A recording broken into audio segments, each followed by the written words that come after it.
গান বাদ্যযন্ত্র বাড়ছে কিনা? ও বন্ধু, যেমন কর্ম তেমন ফল। আমি একটা প্রবাদ লিখেছি, বলবো নি? আমার লেখা একটা প্রবাদ আমি লিখেছি, বন্ধু কি লাভ হবে আমি অন্যজনকে দোষে, সব পেয়েছি আমি আমার আপন কর্ম দোষে। ঠিক কিনা বলেন? আরো জোরে বলেন। তোরা চাসনি কেছো কারো কাছে খোদার মদদ ছাড়া, অন্যের ওপর ভরসা ছেড়ে নিজের পায়ে দাঁড়া। মারহাবা বলেন না? আমরা অন্যের উপর ডিপেন্ডেন্ট হব না। ইমাম সাহেবকে বলে দেই, যদি পারেন মানবেন, না ওই চাকরি ছেড়ে চলে যাবেন, রিজিকের ব্যবস্থা করবে আল্লাহ। যে তোমাকে যেমন কর্ম তেমন ফল দিয়েছেন, বিষয়টা এমন না যেমন কর্ম তেমন ফল আমাকে যেহেতু বিষয় দিয়েছেন, আমি আপনাদেরকে আলোচনা করবো আজকে নেগেটিভ সাইড নিয়ে, পজিটিভ না। বলো হুজুর কেন গো, আপনাদের ফেরুলে আইসা আমি পজিটিভ মানুষ পাইছি খুবই কম, এর মধ্যে সবচেয়ে বেশি নেগেটিভ হলো আপনাদের এলাকার বাচ্চা ছেলেরা। কারণ আপনারা ব্যর্থ, চরমভাবে বিপর্যয়ের মধ্যে পড়ে গেলেন, কারণ আপনারা আপনাদের বাচ্চাদেরকে ট্রেনিং দিতে পারেন নাই। ঠিক কিনা বলেন? রাগ হইলে তো কিচ্ছু হইতো না। আমি কি আপনাদের শত্রু? জীবনে কোনোদিন এনে দা আসি নাই। আমার শত্রু হইব কতুন? আজকে ওয়াজ করে আবার চলে যাবে, এই জীবনে হয়তো বা দেখা হবে না। বন্ধু, আমি কিছুক্ষণের মধ্যে আলোচনা শেষ করে দিচ্ছি রে, হৃদয় খুলে শোনেন। এই যে গানটা আপনি শুনলেন, আল্লাহ রসুল বলে দিয়েছেন, আমার দিকে তাকান,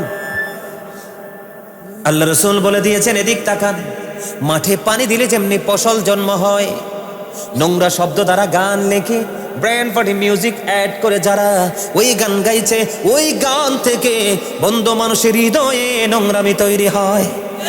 কথা বলেন না কেন? আপনার হাসরের ময়দানে কানের জবাব হবে।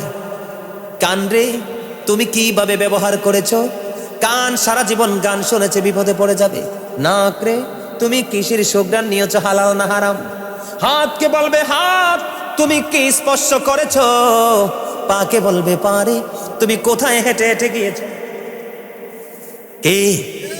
আমি আজকে আপনাদেরকে বলে দেই, আল্লাহি, আল্লাহর কসম করে বলছি, আজকে বলে দেই, আপনাদের কাল কিয়ামতের দিন যদি আপনাদের ফেরুলের মানুষকে যদি আমার আল্লাহ প্রশ্ন করে, আপনারা 1 সেকেন্ডে ধরা পড়ে যাবেন। কারণ আপনি এত সুন্দর বাগান হওয়ার পরেও, এত অর্থ খরচ করার পরেও, এত সুন্দর জান্নাতের বাগান করার পর আপনার হৃদয় কাঁদেনি। কাল হাসরের ময়দানে আপনার জন্য কেউ কাঁদবে না। হাতকে জবাব দিতে হবে কি ধরেছে, পাকে জবাব দিতে হবে কোথায় চলেছে, চোখকে জবাব দিতে হবে তোমার দৃষ্টিসীমা কোথায় ছিল। ও বন্ধ, কানকে দিতে হবে, বিশেষ করে এই মুখটা। ও বন্ধ, মুখটার জবাব বড় কঠিন হবে। আল্লাহ রাসূল 2টা জায়গা নিয়ে সংখ্যা পোষণ করেছে। কয় জায়গা? ও বন্ধু, আমার নবীজি জানিয়ে দিয়েছে রে বন্ধু। ফেরুলের মানুষকে বলে দিতে চাই, আমি তোমাদেরকে বাঁচাইতে আসছি বন্ধু।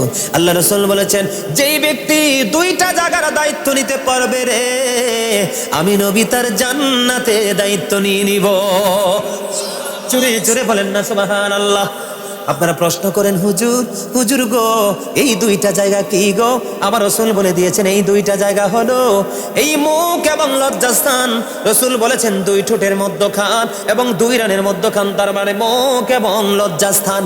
রাসূল বলেছেন এই 2 জায়গার দায়িত্ব যে নিতে পারবে রে, আমি নবী তার জান্নাতের জামিনদার হয়ে গেলাম।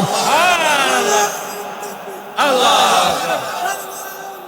ইয়া রাসূলুল্লাহ, ইয়া গৌসুল আজম জিন্দাবাদ, জিন্দাবাদ, ইয়া পাক পাঞ্জাব জিন্দাবাদ, জিন্দাবাদ, মারহাবা বলেন। মজা লাগছে না? আপনি জবানকে যদি কন্ট্রোলিং এ রাখতে পারেন, লজ্জাস্থানকে যদি হেফাজত করতে পারেন, শোনেন, বিয়ের আগে যারা ভুল করে, ইচ্ছে করে না, যৌন চাহিদা মেটানোর জন্য যারা অবৈধ সম্পর্ক করেছে, তাদের তওবাটা কিন্তু আল্লাহ কবুল করে নিবে যদি সে তওবার মতো তওবা করতে। কিন্তু বিয়ের পরে যদি কেউ ব্যভিচারে লিপ্ত হয়, তাদের কোনো ক্ষমা নাই। নাউজুবিল্লাহ বলেন না? সমাজের চলছে না, পরকীয়া আছে না? জামাই বিদেশ থাকে, বউ টেলিফোন লইয়া আছে না নাই? কত মোল্লারাও যায় হুন্ডা লইয়া। নাউজুবিল্লাহ বলেন, যায় কি যায় না? কত মোল্লারাও যায়। নাউজুবিল্লাহ। মোল্লারা কিন্তু দোয়া তুলসী পাতা না। তবে হ্যাঁ, মোল্লা সঠিক আছে। ওই সঠিকটা যদি আপনার জীবনে মিলে যায়, আল্লাহ রাব্বুল আলামিন বলেছেন, join with my dear people, come to my paradise. Allah বলেছেন ফাদখুলি ফি ইবাদি ওয়াদখুলি জান্নাতি। আল্লাহ বলছেন আমার প্রিয় লোকের সাথে যুক্ত হও, আমার জান্নাতে চলে আসো। এটা হলো হক্কানি আলেম এবং হক্কানি আল্লাহর ওলি। আবার আসেন বন্ধু, আমি আপনাদেরকে বলে দিতে চাই, রাসূল বলেছেন কিয়ামতের আলামতের মধ্যে অন্যতম হলো গান বাদ্যযন্ত্র বেড়ে যাওয়া। আছে না নাই? মন দিয়া বলেন। এদিক তাকান, রাসূল বলেছেন মাঠে পানি দিলে যেমনি ফসল জন্ম হয়, গান থেকে তেমনি মানুষের মনের ঘরে নোংরামি তৈরি হয়। রাসূল বলেছেন আমার দিকে তাকান, এনে চেয়ার আসেনি, ওই তো চেয়ার আছে, ডেকোরেটর যারা আছে, মেন যারা, আপনি উঠুন লাগতো না, এত দেখছি এরকম চেয়ার আছে না? এই চেয়ারের মধ্যে মুরব্বীরা পর্যন্ত বসে ঠ্যাং ডোলায় আর পান খায়, আর কয় বন্ধুর বাঁশি বাজে রে আমার কানে কানে। আরে জোরে কন না। বন্ধু বলতে কোন বন্ধু? বন্ধু শব্দ তো অনেক কাজে ইউজ করা যায়। মা বাবা তো সন্তানের বন্ধু হয়, আবার মা বাবারও সন্তান বন্ধু হয়। আমার রসুলও তো প্রেমিকের বন্ধু। আমার রসুল আল্লাহরও বন্ধু, আল্লাহ মুমিনের বন্ধু। সুবহানাল্লাহ বলেন না কেন? আরে জোরে, মুমিনের প্রেম হয় কার সাথে? স্বয়ং আল্লাহর সাথে। আরে জোরে বলেন না, আল্লাহু ওয়ালিউল্লাযিনা আমানু। জোরে কন না সুবহানাল্লাহ। আরে জোরে বলেন না। আল্লাহ কি বলছে না? Ibrahim Khalilullah, Ibrahim is the friend of Allah. সুবহানাল্লাহ বলেন না। মজার খবর না? তো বন্ধুরে আমার, আমি যদি আমার রাসূলের ক্ষেত্রে বলে বন্ধুর বাঁশি বাজে রে আমার কানে কানে, ঠিক কিনা বলেন? যদি আমি আমার আল্লাহর ক্ষেত্রে, রাসূলের ক্ষেত্রে যদি এই শব্দ ইউজ করে, কোনো মিউজিক থাকবে না, আপন আপন করে গোপনে গোপনে গান গাইবো, ঠিক কিনা বলেন? কিন্তু আপনি ব্রেন ফাটি দিয়া কোনো নারীকে কেন্দ্র করে, কোনো নারী যদি কোনো পুরুষের প্রতি আসক্ত হয়ে গান গায়, ওটার ঠিকানা হলো জাহান্নাম। এই জন্য রাসূল বলেছে গানের আসরে যাওয়া পাপী লোকের কাজ। মন দিয়ে গান শোনা ফাসিকদের কাজ। আর গানটা শোনার পরে বলে ও ফ্যান্টাস্টিক। নাউজুবিল্লাহ বলেন না কেন? আরে গানটা সে মজা, তুই যে গেলি না, কয় কি কয় না? বন্ধুরে আমার, ওই রকম গান শুনে যে মজা পায়, আমার রাসূল বললেন সে যেন কুফরি করে ফেলল। জোরে জোরে বলেন না নাউজুবিল্লাহ, আর জোরে বলেন না নাউজুবিল্লাহ। বন্ধুরে আমার, আমার দিকে তাকান। আমি কি বলতে চাই, সবচেয়ে বড় ভয়ঙ্কর খবর হলো রাসূল বলেছেন যারা গান প্রেমিক হবে তাদের জন্য বন্ধ। কিয়ামতের আগে আমার রাসূল বলেছেন এক শ্রেণীর মানুষ তোমরা দেখতে পাবে তাদের মুখমণ্ডলটা বিকৃত হয়ে গেছে, মাটির মধ্যে তাদেরকে গ্রথিতকরণ করা হবে। ইয়া রাসূলুল্লাহ, তারা কি তাওহীদ মানবে না? রাসূল বলেছেন মানবে। তারা কি রিসালাত মানবে না? রাসূল বলেছেন তারা রিসালাতও মানবে। তাহলে আশ্চর্য হওয়ার তো বিষয়, ঠিক কিনা বলেন? রাসূল বলেছেন তারা আল্লাহ মানবে, রাসূল বলবেন। এখানেই শুধু ক্ষান্ত নয়, রাসূল বলে দিয়েছেন বন্ধু, বলবনি ওয়া ইয়াসুমুন ওয়া ইয়াহুজ্জুন ওয়া ইউসাল্লুন, তারা নামাজ পড়বে, তারা রোজা করবে, তারা হজ করবে, তারা আল্লাহ মানবে, তারা রাসূল মানবে। ইয়া রাসূলুল্লাহ, তারা এত কিছু মানার পরেও তাদের এই সাজাটা কি বহাল থাকবে? রাসূল বললেন হ্যাঁ, তাদের এই সাজাটা বহাল থাকবে রে, কারণ তারা গানের আসর বসাবে। এই গানের আসরের মধ্যে মদ পানেরও ব্যবস্থা হবে। জোরে জোরে কন্যা নাউজুবিল্লাহ। হয় কি হয় না? আরো জোরে বলে হয়তো হয় না? তাহলে কিয়ামতের আলামত কি আপনার জন্য নিয়ামত না কিয়ামত? বড় বিপদ। এবার আসেন বন্ধু, আমি আপনাদেরকে বলে দিতে চাই, যেই গানের আসরের মধ্যে বন্ধু, যেখানে গানের আসর হবে ওইখানে ইমাম সাহেব যাইয়া দোয়া করলে লাভ হবে না, কারণ যেখানে হারাম কাজ হয় এখানে কখনোই কোনো ইবাদত জায়েজ না। ইমাম সাহেবকে জোর করে ধরে নিবেন, বুড়া মানুষ হইলে শক্তি নাই, যাইয়া তো মুনাজাত দিতেই হইব। আল্লাহ কয় আরে মুরব্বী তুমি কি বিপদে পড়ছো? ফোলাফাইন কত দুষ্ট, সারা রাত গান বাজাইছে, আবার তোমার দোয়া আল্লাহ আইছে, যাক একটু দোয়া কইরাইও। কিন্তু আমি আল্লাহ তার প্রতি নারাজ, আমি তার কাজে কোনো বরকত দেব না। বুঝেন না? আল্লাহও মানবো, রাসূলও মানবো, নামাজও পড়বো, হজও করবো, রোজাও রাখবে, তারপরেও তার সুন্দর চেহারা মলিন হয়ে যাবে, বিশ্রী হয়ে যাবে, কুশ্রী হয়ে যাবে, মাটি তাকে গ্রাস করবে। নাউজুবিল্লাহ বলেন না কেন? আরে ফোলাফাইন তো এমনি আইয়ে না, আর যায় কটাইছি তখন যাই গিয়ে পড়তে। আরে গেলে আর কি হয়েছে? আমি কি রাগো এমনি? আমার সামনে 5 জন থাকলে 5 পিলার্স অফ ইসলাম, ইসলামের গুড়ি কয়টা? আমার সামনে 5 জন এলে সারবো। আলহামদুলিল্লাহ কোন বলে, বাকি তারা কি মনে মনে কননি যে হুজুরিতে আমরা 5 জনের ধরে আমরা বাদ দেয়? আরে এত গণের মধ্যে 5 জন থাকলে এনাফ। এর মধ্যে এই সংখ্যা যেই কোনো মানুষের পিঠে লাগতে পারে। কথা বলেন না কেন? আরো জোরে, আরো জোরে। বুঝেন না? কইতাম নি কান কথা। পদ্মা মেঘনা যমুনার তীরে কত ঢেউ চলে যায় আসে না তো ফিরে। পদ্মা মেঘনা যমুনার তীরে কত ঢেউ চলে যায় আসে না তো ফিরে। আমিও চলে যাব এমনি করে, আসবো না কবু ফিরে। বলেন পদ্মা মেঘনা যমুনার তীরে কত ঢেউ চলে যায়। আমি একটা গান গাইব আজকে, শুনবেন নি? সবাই শুনবেন নি? শুনবেন? আমার সাথে পারলে সুর দিবেন, আর চিন্তা করবেন গাইবেন, আর চিন্তা করবেন গাইবনি। সব কিছুরই শুরু আছে, শেষ হয়ে যায়। শ্রাবণ এসে ঝরে ঝরে সেও ফিরে যায়। দুঃখের শেষে শোক এসে দুয়ারে দাঁড়ায়। সব কিছুরই শুরু আছে, শেষ হয়ে যায়। শ্রাবণ এসে ঝরে ঝরে সেও ফিরে যায়। মারহাবা কইতেন না? ওমা, আমি বাংলাতে কইছি, এটা কি আল্লাহর কথা না? আল্লাহর কথা তো লেখক তো এমনি এমনি লেখে নাই। ফাইন্না মাআল উসরি ইউসরা, নিশ্চয়ই দুঃখের পরেই আছে কি সুখ। এই দুনিয়াতে একটু কষ্ট করবেন, অনন্তকাল সুখের সাগরে ভেসে থাকবেন। সুবহানাল্লাহ বলেন না? আসলে আপনারা যে বইছেন, আপনাদের কি বিশেষ কোনো কষ্ট হয়? কথা বলেন, বিশেষ কোনো কষ্ট হয়? কষ্ট হয় না তো। তবে ঘরে বসে থাকার দরকারটা কি আজকে? এখানে চলে আসেন, এখানে কিন্তু অনেকগুলো মজা, অনেকগুলো মজা না? এক তো ধ্যানটা আল্লাহর দিকে চলে যায়, কথা বলেন না? দ্বিতীয়ত আমার মহল্লার অনেক মানুষের সাথেই দেখা হয় না সহজে, তাদের সাথে দেখা হয়ে যায়, কথা বলার সুযোগ হয়ে যায়। একসাথে হইতে হইতে যদি 40 জন এক লগে হয়ে যায়, কয়জন? এর মধ্যে একজন থাকবে আল্লাহর মাহবুব বান্দা। এই মাহবুব বান্দার হাতের উসিলায় আল্লাহ সবাইকে মাফ করে দিবে। এখানে বসলে লাভ না? আরে জোরে বলেন, লাভ কিনা? মারহাবা বলেন। বন্ধুরে আমার, এদিক তাকান। কিয়ামতের আলামতের মধ্যে সবচেয়ে বড় ভয়ঙ্কর তথ্য হলো বন্ধু, কিয়ামতের আলামতের মধ্যে সবচেয়ে বড় ভয়ঙ্কর হলো আমাদের মতো মোল্লারা। নাউজুবিল্লাহ কোন, আল্লাহু আকবার না। এটা বড় বিপদ। এটা কি বিপদ? এটা বড় বিপদ। বন্ধুরে আমার, বলে হুজুর কি বুঝাইতে চান? আমার রাসূল জানিয়ে দিয়েছে রে, আমার দিকে তাকান। সব আলেমকে দাওয়াত দেওয়া যাবে না, সব আলেমের সাথে প্রেমের ডুরি লাগানো যাবে না। আমি আগে আপনাদেরকে বলে দেই, বর্তমানে আপনারা একটা জিনিস খেয়াল করবেন, সত্যিকারের আলেম, সত্যিকারের আল্লাহওয়ালা চেনার জন্য আপনি আল্লাহর অলির প্রতি তার সম্মান আছে না নাই? এই মোল্লাগুলো খেয়াল করবেন যে আল্লাহর অলিদের পক্ষে বলে না বিপক্ষে বলে। যদি বিপক্ষে বলে, ওই মোল্লাকে ডাক দিয়ে বলবেন, মোল্লা রে, কার উসিলায় সিন্নি খাইলা মোল্লা চিনলা না?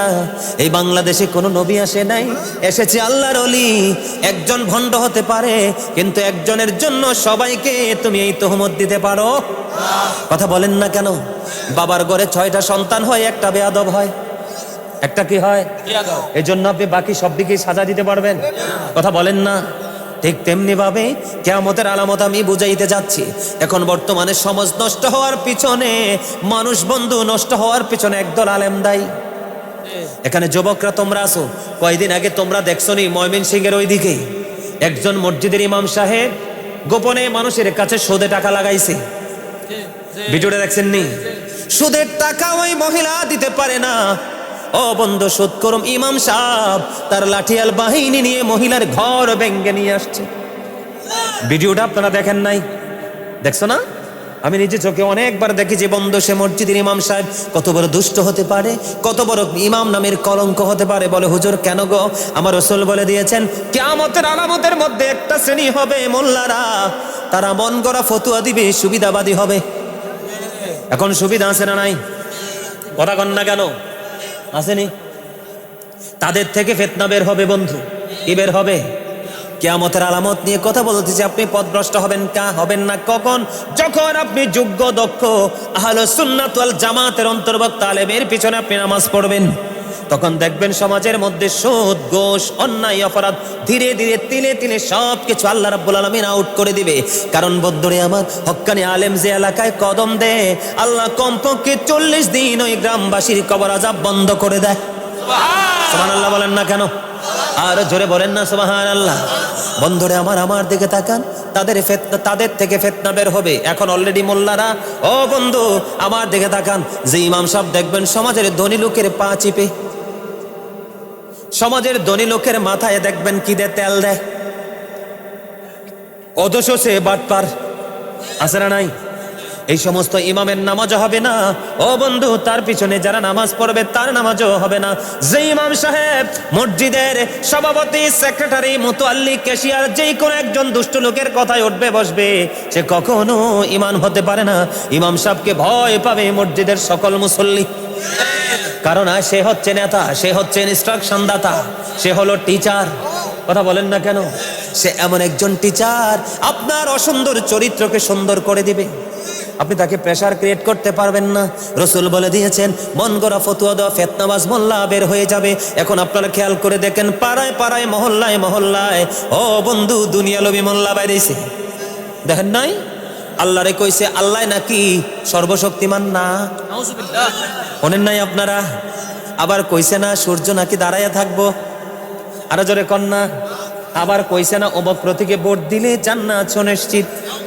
আরো জোরে কন্যা নাউজুবিল্লাহ। আরো জোরে বলেন না নাউজুবিল্লাহ। আরে কথা বলেন না কেন? আমার কথা ঠিক না ঠিক? এগুলো আমি কইছি না, শুনছেন? আল্লাহ সিদ্ধান্ত নিয়েছে আমাদেরকে ক্ষমতায় বসিয়ে দিবে। আরো জোরে বলেন, আল্লাহ কি কোনো কিছু করতে সিদ্ধান্ত নিতে হয়? না না না, আল্লাহ বলবে কোন হয়ে যাও, ফায়াকুন, সঙ্গে সঙ্গে হয়ে যাবে। আল্লাহর সিদ্ধান্ত নিতে হয় না। আপনারা বলেন, ওই সমস্ত মানুষগুলোর বক্তব্য যদি আপনারা বিশ্বাস করেন, আগে আপনার ধ্বংস হবে ঈমান। আপনার ঈমান যদি ধ্বংস হয়, পাহাড় পরিমাণ আমল দিয়ে লাভ হবে না। আর ঈমান যদি মজবুত করতে পারেন, অল্প আমল দিয়ে আপনার জান্নাত সুনিশ্চিত। কথা বলেন না কেন? আমার কথা বুঝেননি? খেয়াল করেন তাদের চরিত্রটা কেমন হবে। আমার দিকে তাকান বন্ধু। ও বন্ধু, তাদের চরিত্র কেমন হবে?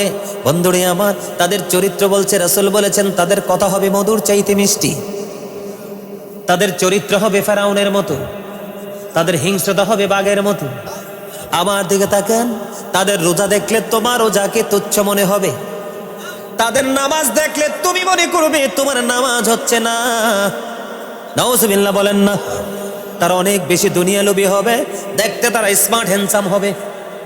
শুধু তাদের জবানে একটা শব্দ থাকবে, কোরআন কোরআন কোরআন। অলরেডি এখন শুরু হয়ে গেছে কোরআনের মাহফিল, কোরআনের তাফসির, হাদিসের খবর নাই, ঠিক কিনা বলেন? এদিকে তাকান, আমি বোঝানোর জন্য, নবীর মতো তো হবে না, একটু এক্সাম্পল দিয়ে বোঝে। আমার রাসূল হেলানরত অবস্থায় ছিলেন। কি অবস্থায়? হেলানরত অবস্থা থেকে বসে গেলেন। বসে আমাদের উদ্দেশ্যে বলতেছেন, আমাদের উদ্দেশ্যে, উম্মতের উদ্দেশ্যে নবীজি বলতেছেন, আমি যেন তোমাদেরকে এমন অবস্থায় কোনোদিনও না পাই। কি অবস্থায়? যে তোমাদের কাছে কোনো বাণী আসলে তোমরা যেন এমন কথা না বলো যে কোরআনে যদি থাকে মানবো, কোরআনের বাইরে মানবো না। এমন অবস্থায় যেন আমি তোমাদেরকে কোনোদিনও না পাই। এখন অলরেডি দেখবেন কোনো কিছু বললে কয় কোরআনে আসেনি, বলে না? ওই যে নবীজির কথার প্রমাণ আমরা পেয়ে গেলাম। নবীজি বলছেন, তোমাদের কাছ থেকে আমি এটা কখনোই আশা করি না। কোনটা? তোমার কাছে কোনো বাণী আসলো, যেমন আলেমরা একটা তথ্য দিল, হক্কানি আলেমরা ওয়াজ করলো, এটা আপনার পক্ষে গেল না, এটা আপনার বিপক্ষে চলে গেল, আপনার বুঝি আসে না, আপনি ডাক দিয়ে বলবেন এটা কোরআনে আসেনি। এই কথা বলা যাবে না। নামাজের কথা কোরআনে আছে, রাকাতের কথা কোরআনে নাই। এই জন্য আপনার কোরআন এবং হাদিস লাগবে। জোরে জোরে কন্যা নাউজুবিল্লাহ। বন্ধুরে আমার দিকে তাকান। মসজিদগুলো অত্যন্ত চাকচিক্যময় হবে, অত্যন্ত দেখতে দেখতে অপূর্ব সুন্দর হবে। কিন্তু বন্ধুরে, হেদায়াত শূন্য হয়ে যাবে মসজিদগুলো। নাউজুবিল্লাহ বলেন না? আরো জোরে বলেন। মসজিদ থাকবে কিন্তু হেদায়াত, অনকা হেদায়াত আসেনি, নাই তো। থাকবে কোত্থেকে? এখনকার তো মানুষ মনে করে শুক্রবারটাও শুটিং স্পট। সবার আগে মসজিদে যায় না তো, সবার পরে যায়, ঠিক কিনা বলেন? আরো জোরে। আমার কথা কি খারাপ লাগে? কি হয়েছে? কি হয়েছে? কি কয়? দাও। আচ্ছা আচ্ছা দাও।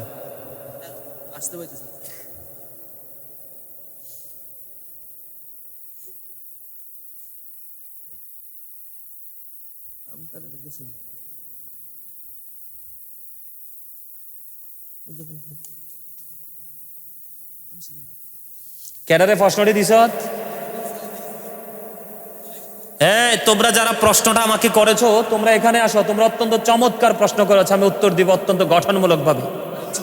আরো যারা বলেন ইয়া রাসূলুল্লাহ,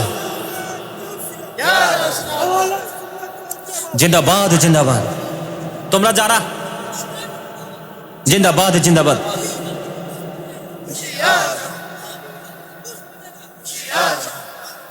আরে স্বাস্থ্য ভাই হাতারা হুঁশিয়ারে আছে, সাবধানে আছে। শুধু সাবধান না আমরা কিটারে,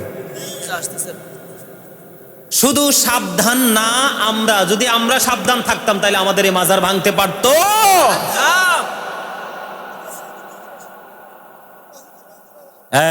একদম উচিত কথা কইলেছি।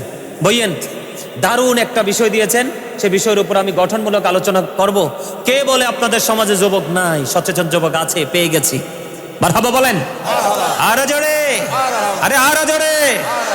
যুবক ছেলেদের প্রশ্ন করাটা অত্যন্ত চমৎকার, এরা অত্যন্ত ভেরি ইন্টেলিজেন্ট। বাচ্চা বাচ্চা ছেলে প্রশ্ন করেছে, আমি ভাবছিলাম কোথাও গ্যাপ হবে, কিন্তু তাদের লেখার মধ্যে কোনো গ্যাপ নাই। মারহাবা বলেন না কেন? আর চিঠির প্রথমে লিখেছে প্রিয় হুজুর। মারহাবা বলেন।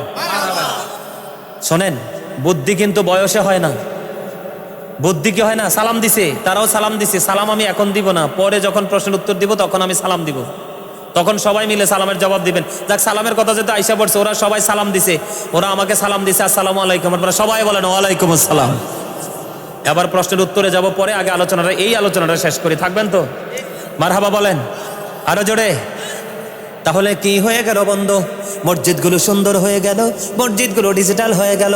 আমি যখন গোটা বাংলাদেশ, বিভিন্ন জেলা, বিভিন্ন থানায় প্রতিদিন বিচরণ করতে হয় বন্ধু, মসজিদের চেহারা দেখলে অবাক হয়ে যায়, মসজিদের সুরত দেখলে মুগ্ধ হয়ে যায়।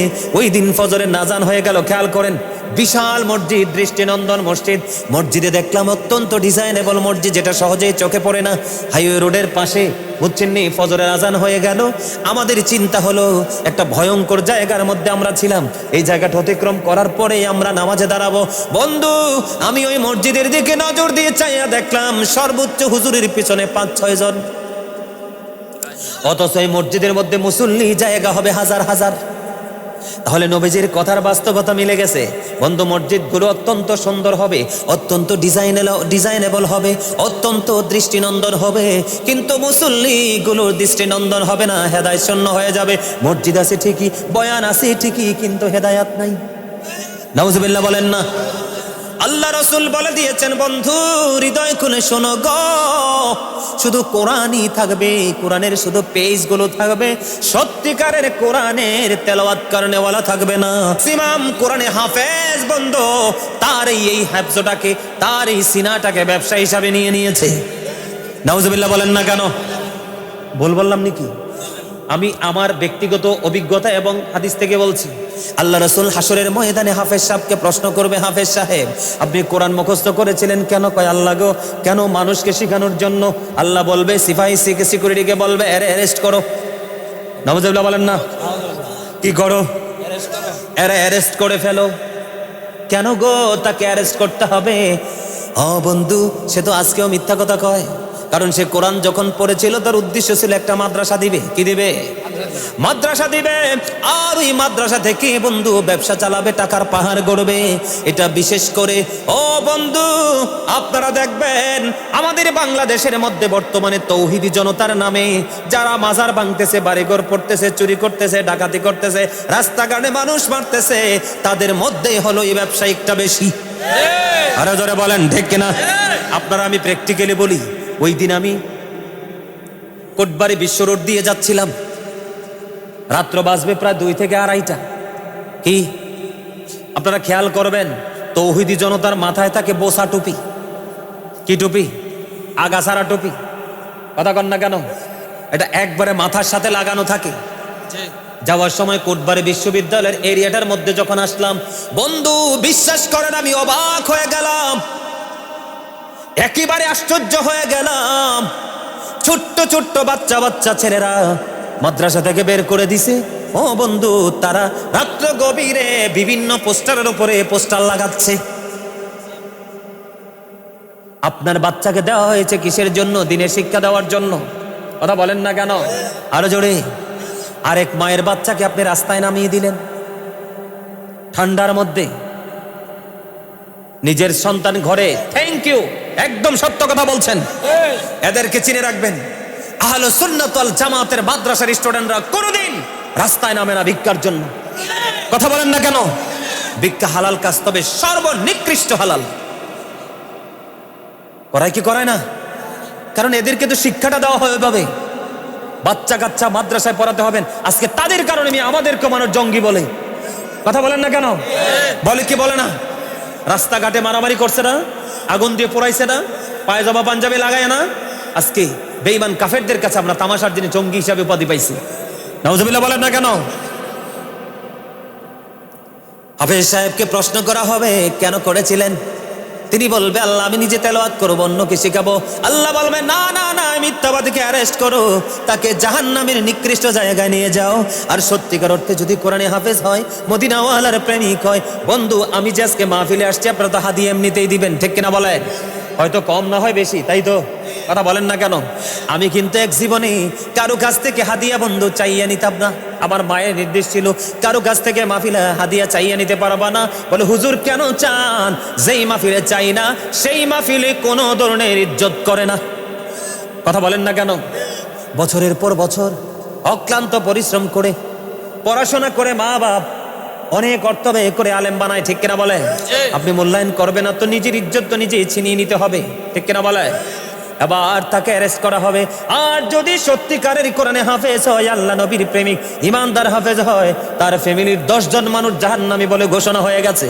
মানে 10 জনের ঠিকানা জাহান্নাম, কেউ বাঁচাতে পারবে না। কিন্তু সত্যিকারের কোরআনে হাফেজ যদি বন্ধু, কি করে তিনি সত্যিকারের কোরআনে হাফেজ যদি বন্ধু তিনি কোরআন তেলাওয়াত করে, ওই 10 জন জাহান্নামী সম্পর্কে আল্লাহর কাছে সুপারিশ করবে। সুপারিশ করতে দেরি রে, আল্লাহ রাব্বুল আলামিন ও বন্ধু সুপারিশের কারণে তাদেরকে 10 জন অলরেডি জাহান্নামী, তাদের ঠিকানা করে দিবে জান্নাত। নেগেটিভ পজিটিভ দুইটাই বোঝাই দিলাম। কথা কি বুঝতে পেরেছেন? আরো জোরে বলেন। সমাজের মধ্যে ফিতনা ফাসাদ বেড়ে গেছে কিনা? সুদ বাড়ছে কিনা? বন্ধুরে আমার, এবার আসেন আমি কি বলতে চাই, দিক তাকান। যেমন কর্ম তেমন ফল। আমাদের সমাজের মধ্যে গ্রামে গঞ্জে আপনাদেরকে দাওয়াত দেয়নি? কথা কয় না? একজনে দাওয়াত দিলে 2 জন যাননি? যান, যায়, অবশ্যই যায়। আমরা হয়তো জানেন না, আমার দিকে তাকান। সহজ করে বলে দেই, আপনাকে একজনকে দাওয়াত দিলে একজনই যেতে হবে। 2 জন যদি যেতে হয়, যিনি সাহেবে দাওয়াত আপনাকে দাওয়াত দিয়েছে ওনাকে জানাতে হবে। আবার আপনাকে যদি দাওয়াত দেয়, আপনি যদি যাওয়ার ইচ্ছা না থাকে, আপনি এখনই তাকে জানাই দিতে হবে। কারণ আপনি দাওয়াত রাইখা না গেলে একজনের খাবার তার লস হবে। কথা কয় না? হবে কি হবে না? আরো জোরে। আর যদি একজনের দাওয়াত রেখে না জানিয়ে 2 জন যান, আপনার মতো 10 জন যদি যায়, তার সাথে আরেকজন নিয়ে দাওয়াতে মেহমান খাওয়ার আগে তার খাবার ফুরিয়ে যাবে। এটার জন্য দায়ী হবেন আপনি। ইসলাম কত সুন্দর, আমল কেমন কবে করবেন জেনে রাখেন। বুঝতে পেরেছেন নি? আপনার সাথে 5 জন যাবেন, জানাই দিবেন আমরা 5 জন আসবো, আমি সহ, তাদের জন্য বাড়িয়ে করবেন। কথাকে বুঝতে পেরেছেন? একজন দাওয়াত দিলে 3 জন যাইতে পারবো না, না বলে যাইতে হলে বলে যেতে হবে। দাওয়াত না রাখলে সাথে সাথে বলে দিতে হবে। আজকে থেকেই আমল করবেন তো? আরো জোরে বলেন। দাওয়াত যদি না যাওয়ার ইচ্ছা থাকে বলে দিবেন যাব না। দাওয়াত রাখলে যেতে হবে। আর একজন রাইখা 2 জন যেতে পারবেন না, যাওয়ার আগে জানাইয়া যাইতে হবে। কথাকে বুঝতে পেরেছেন? প্রতিদিন তো একটা জিনিস আমাদেরকে খাবার খাইতে হয়, হয় কি হয় না? আরো জোরে বলেন। বন্ধুরে আমার রাসূল বলে দিয়েছেন, খাবারের শুরুতে বিসমিল্লাহ পড়ো। এই প্লেটটা হাতে নেবেন এইভাবে, যেভাবে যেখান থেকে উঠাইলে আপনার মুখে সহজে দিতে পারবেন, ওই জায়গা থেকে প্লেটটা নেবেন। কখনো কোনো গরম হোক ঠান্ডা হোক, কোনো পানি কোনো চা বন্ধু কোনো কিছুতে ফু দিয়ে খাবেন না। কে দিয়ে খাবেন না? নিঃশ্বাস এবং ফু দুইটাই হলো সকল রোগের কেন্দ্রবিন্দু। কারণ আপনার নিঃশ্বাস এবং ফু এটা বের হয় ভিতর থেকে, স্টমাক থেকে, পাকস্থলী থেকে। এই জন্য রাসূল বলেছেন দাঁড়িয়ে তোমরা খাবার খাবে না এবং খাবারে ফু দিয়ে তোমরা খাবার খাবে না। কথাকে বুঝতে পেরেছেন? আর বিসমিল্লাহ ছাড়া খাবার শুরু করবেন না, কারণ আমরা তো বিসমিল্লাহ বলতে পারি না, কারণ আই এম ভেরি টায়ার্ড, পেটে অনেক খিদা, বিসমিল্লাহ ঘুমো কেমনে? কথা কন না কেন? আরো জোরে। এখন খাবার খাইতে খাইতে এমন খাওয়া খাইছি গলা পর্যন্ত আসছে, খাওয়ার পরে এমন সোয়া দিছি আলহামদুলিল্লাহ বলবো কখন? I am very relax. খাওয়ার আগে অনেক বেশি ক্লান্ত, খাওয়ার পরে অনেক বেশি শান্ত। আগে বিসমিল্লাহ নাই, পরে আলহামদুলিল্লাহ নাই। ঠিক করে বলেন, আরো জোরে। একজন ব্যক্তি বিসমিল্লাহ ছাড়া খাবার খাইতেছে, রাসূল দেখতেছে। খাবার খাওয়ার সঙ্গে সঙ্গে আর মাত্র অল্প কিছু খাবার বন্ধ বাকি আছে প্লেটে, সে খাবে। বিসমিল্লাহ কিন্তু শুরুতে বলে নাই, আমার দিকে তাকান। আর অল্প কিছু খাবার আছে বন্ধু, সেটা খাবে। এটা খাওয়ার আগে তিনি দোয়া পড়ে দিলেন। দোয়াটা পড়তে দেরি আমার রাসূল হাসি দিতে দেরি করলো না। কিন্তু আমার রাসূল কেন হাসলো রে? কারণ বিসমিল্লাহ ছাড়া যখন সে খাইতেছে তার সঙ্গে সঙ্গে শয়তানও খায়। যখন তিনি সর্বশেষে অল্প কিছু খাবার বাকি আছে, ওইটা খাওয়ার সময় যখন তিনি দোয়া পড়ে খাবারটা খাইলেন, সঙ্গে সঙ্গে রাসূল হাসি দিয়ে দিলেন। তার কারণ হলো বন্ধুরে আমার, যখন তিনি দোয়া পড়ে খাবারটা খাইলেন তখন সঙ্গে সঙ্গে শয়তান বুবি করে সব ফেলে দিয়েছে। আমার রাসূল দেখেই সঙ্গে সঙ্গে হাসি দিয়েছে। এই আমল কি আছে? আরো জোরে বলেন না। আল্লাহ রাসূল বলেছেন দাঁড়ায় খাওয়া যাবে না, দাঁড়িয়ে খাবার খাবা না। আমার কথা কি বুঝতেছেন নি আপনারা? আরো জোরে বলেন। এবার আসেন, সারাদিন আপনারা ঘোরাঘুরি করার পরে আপনারা যাবেন কোথায়? বাড়ি দিয়ে গিয়ে ঘুমাবেন তো? আরো জোরে বলেন না। একটার পর একটা বলে দেই, আপনারা মনে রাখবেন। এখন ঘুমান যে কেমনে ঘুমান?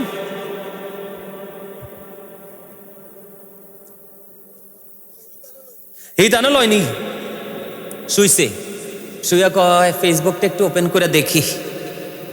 না ভুল কইলাম? কয় না? কয় তো 1-2 ঘন্টা, এমন যে রাত্র 3 ভাগের 2 ভাগে পার হয়ে যায় না? তো আমাদের এটা পার হয়ে যায়, কিন্তু আমাদের ঘুমানোর নিয়ম কি বলেন? আমার দিকে তাকা। আল্লাহ রাসূল বলে দিয়েছে তুমি ঘুমানোর আগে এমন ভাবে ওযু করবা যেমনি নামাজের প্রস্তুতি নাও। সুবহানাল্লাহ। এই করো যেমনি নামাজের প্রস্তুতি নাও, রাসূল বলে দিলেন।